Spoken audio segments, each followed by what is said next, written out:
नमस्कार, सलाम दोस्तों। मैं एस.बी. चावड़ा आज आपके सामने standard 10th Gujarati second language उसका जो चैप्टर 12th है जबक ज्योत, जिसके लेखक का नाम है कृष्णलाल श्रीधराणी, ये वीडियो आपके सामने रखने का प्रयत्न कर रहा हूँ। दोस्तों, मेरी आपसे एक गुजारिश है, रिक्वेस्ट है कि मेरी इस चैनल को अगर सब्सक्राइब न किया हो तो ज़रूर से कर देना। दोस्तों, इस लेसन को पढ़ने से पहले हम इसके जो लेखक हैं कृष्णलाल श्रीधराणी, उनका परिचय प्राप्त करने का प्रयत्न करेंगे। लेसन नंबर 12 जबक ज्योत। लेखकનું નામ છે કૃષ્ણલાલ શ્રીધરાણી।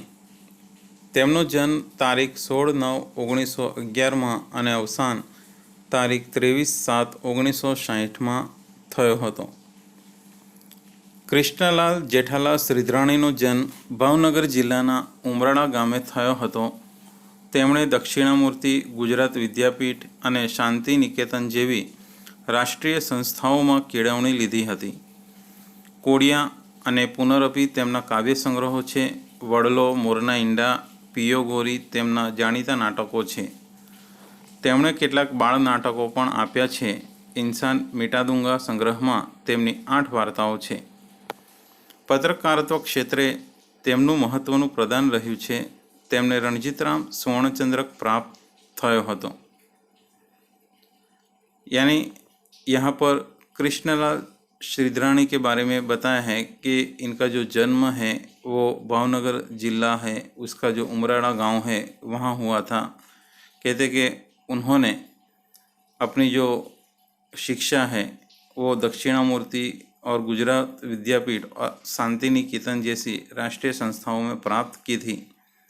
उन्होंने कोडिया, पुनरपी, वडलो, मोरला इंडा, पियो गोरी जैसे कई उन्होंने रचनाएं लिखी हैं और इनकी जो कहानियां हैं, इंसान मिटा दूंगा संग्रह के अंदर 8 कहानियां संग्रहित हैं और उन्हें रणजीतराम स्वर्णचंद्रक पर भी प्राप्त हुआ था। भारतना स्वातंत्र्य संग्राम काळनी घटना वर्णवतु आ एक एकांकी है। यानी ये जो एकांकी है, एकांकी यानी एक अंक में लिखा गया नाटक। कहते कि भारत की जो स्वातंत्र्य संग्राम के समय की ये घटना बताने वाली ये एकांकी है।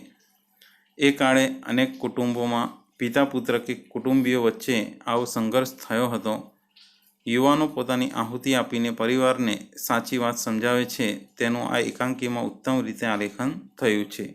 यानी उस समय, पहले के समय कहते कि कुटुंब में और पुत्र और पिताओं में कहते कि इस प्रकार का संघर्ष होता था और कहते कि जो युवा लोग होते थे वो अपनी आहुति देकर अपने परिवार को जो सही बात समझाने का प्रयत्न करते थे और यही चीज़ इस एकांकी के अंदर व्यक्त हुई है।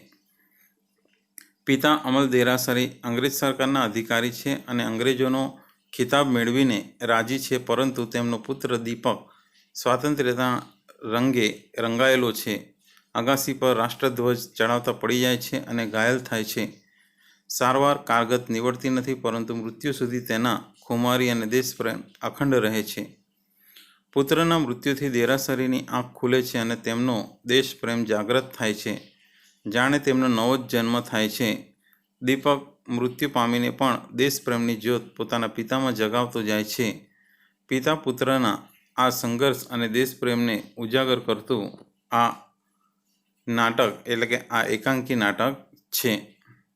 यानी ये जो रचना है, कहते हैं कि इस एकांकी के अंदर कहते हैं कि पिता अमल देरासरी जो है वो एक अंग्रेज सरकार के अधिकारी है और अंग्रेज़ों के द्वारा उन्हें एक पदवी भी, खिताब भी मिला है। लेकिन कहते हैं उनका जो बेटा है दीपक, वो स्वतंत्रता के रंग से रंगा हुआ था। कहते हैं कि अपने घर की छत पर राष्ट्रध्वज चढ़ाते हुए वो गिर जाता है और घायल होता है। कहते हैं कि वो कहते हैं उसकी जो सारवार होती है वो बराबर, कहते कि वो सारवार करने के बाद भी वो बचता नहीं है और मृत्यु तक कहते कि उसकी जो देश प्रेम और खुमारी है वो अड़ग रहती है। और बेटे की मौत ने कहते कि देरासरी की आंखें खोल देती है। यानी बेटे की मौत से अपने पिता की जो आंखें हैं वो खुल जाती है और उनके अंदर देश प्रेम जागृत हो उठता है, जैसे कि उनको एक नया ही जन्म मिला हो। दीपक मरकर भी अपने पिता के अंदर देश प्रेम की ज्योत जगा जाता है। पिता और पुत्र के संघर्ष और देश प्रेम को व्यक्त करने वाला ये एकांकी नाटक है। 17મી મે 1930 અંધારી રાતના 8 ગામદેવીના રસ્તા ઉપર આવેલા સર અમલ દેરાસરીના બંગલાનું 3જા માળનું દીવાનખાનું કાચના ઝુમ્મરો વચ્ચે વીજળીના દીવાઓ વળે છે। ઉત્તર અને દક્ષિણની દિવાલની બાજુના ઓરડામાં જવાના સામસામા બારણા પડે છે।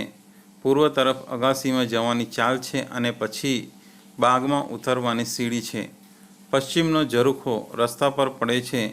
ઓરડાની લાદી ઉપર કાશ્મીરી ગાલીચાઓ છે। ખૂણાઓની ગોળીઓ ઉપર ગ્રીક પૂતળા ગોઠવ્યા છે।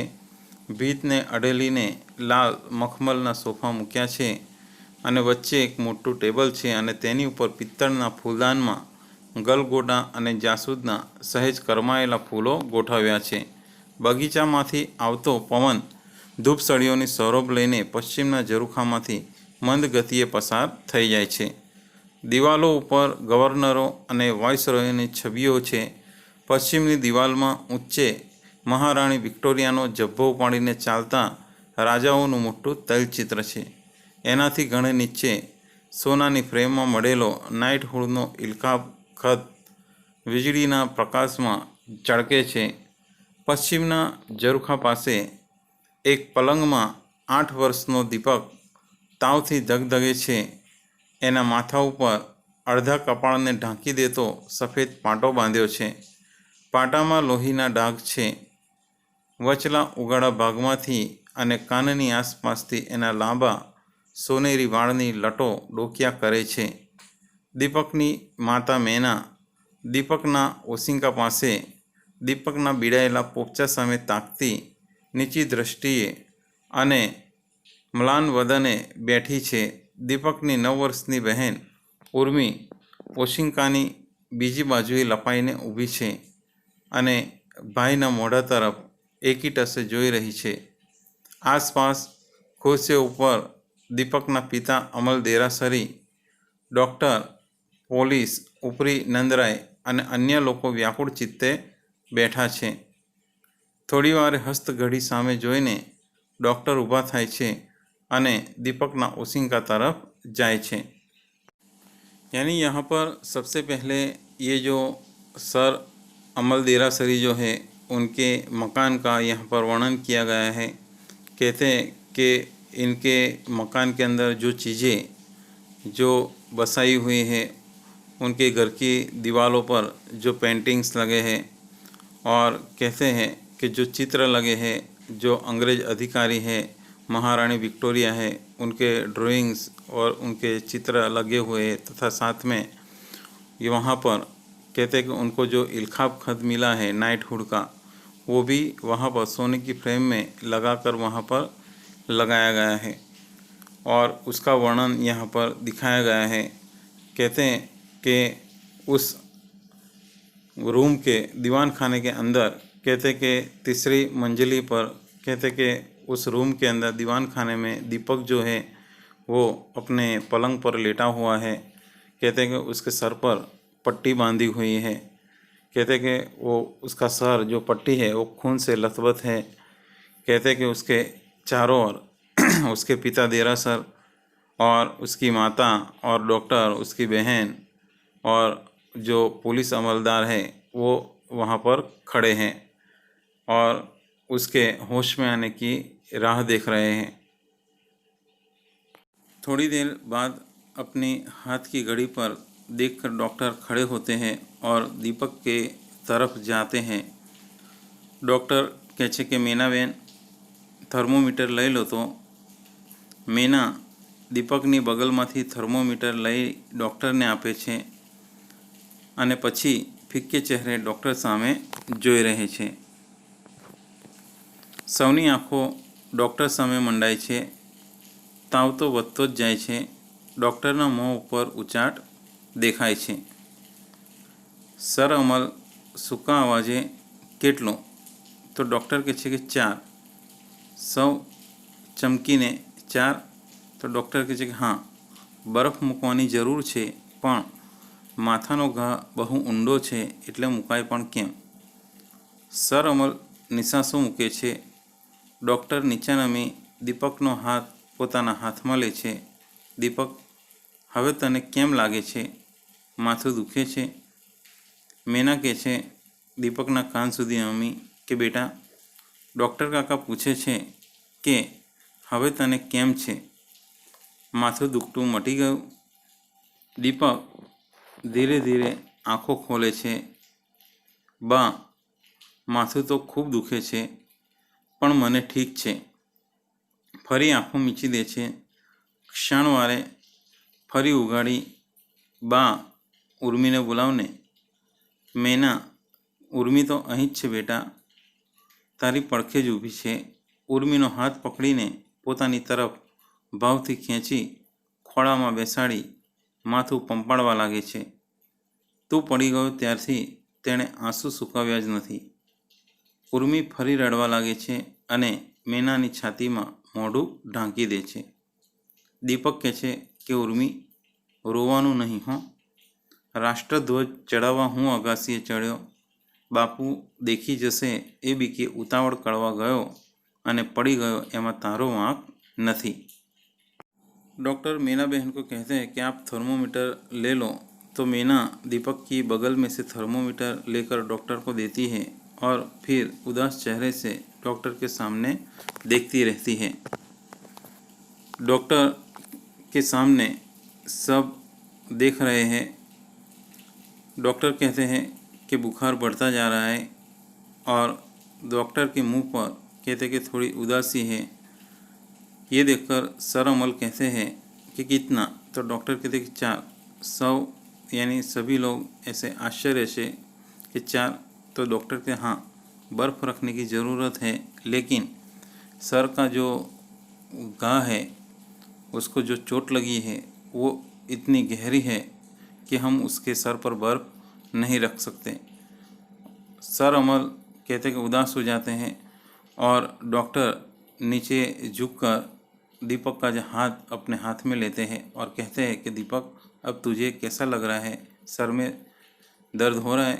तो मैना कहती है दीपक के कान तक झुककर कि बेटा, डॉक्टर अंकल तुझे पूछ रहे हैं कि अब तुझे कैसा है?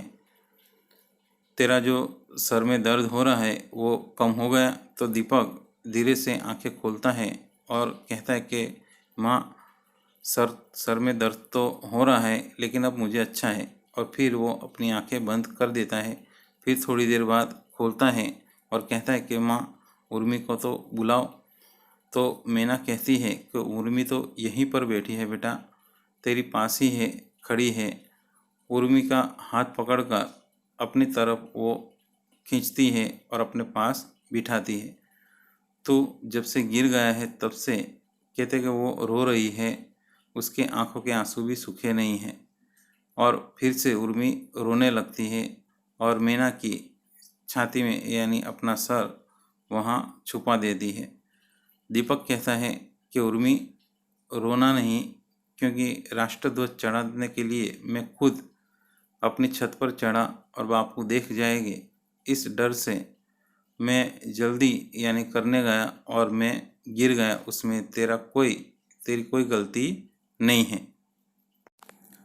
સર અમલ કહે છે રાષ્ટ્રધ્વજને વિસરી ઘડી ઝંપી જા દીપક.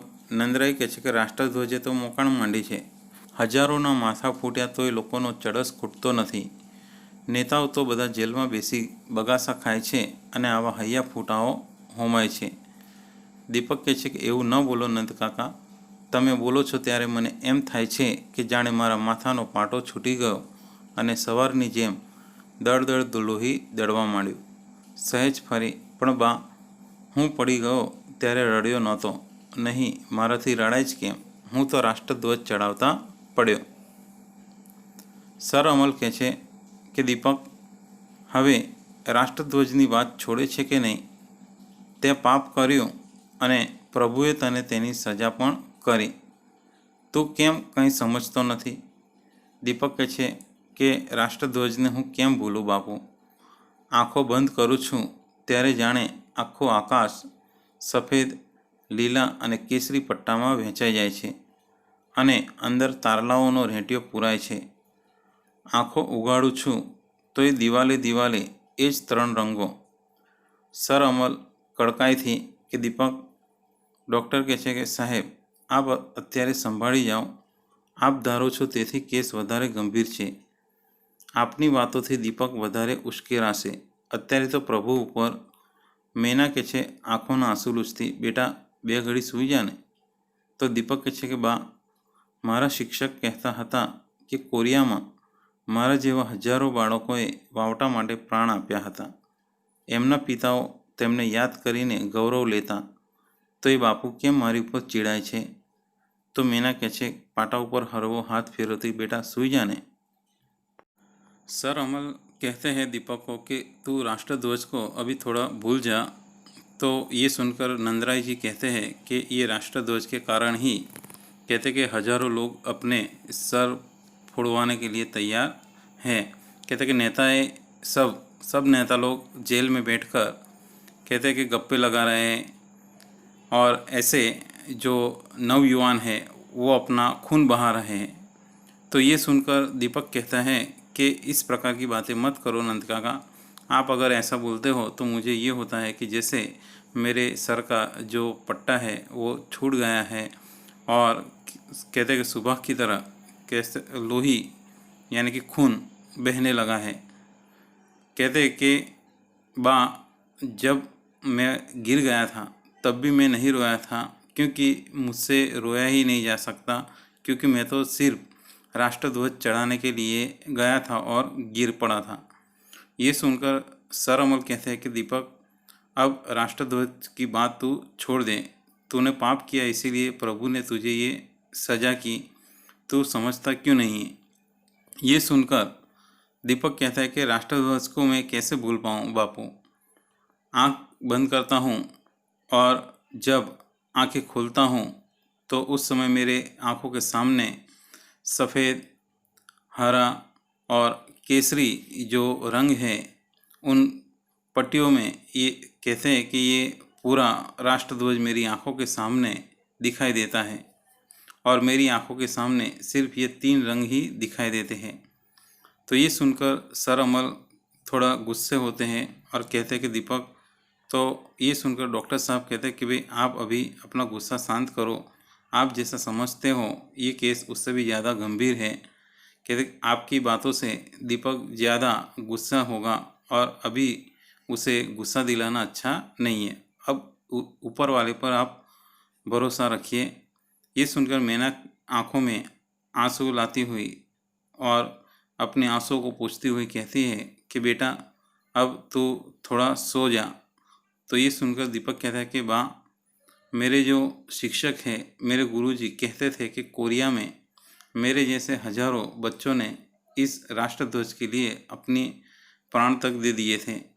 कहते कि उनके जो पिता है वो उनको याद करके गौरव ले रहे हैं और उन पर गर्व कर रहे हैं, लेकिन मेरे जो बापू हैं वो मुझ पर गुस्सा क्यों कर रहे हैं.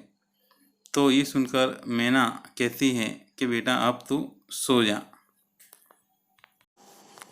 तो दोस्तों, आपको मेरा ये वीडियो ज़रूर पसंद आया होगा.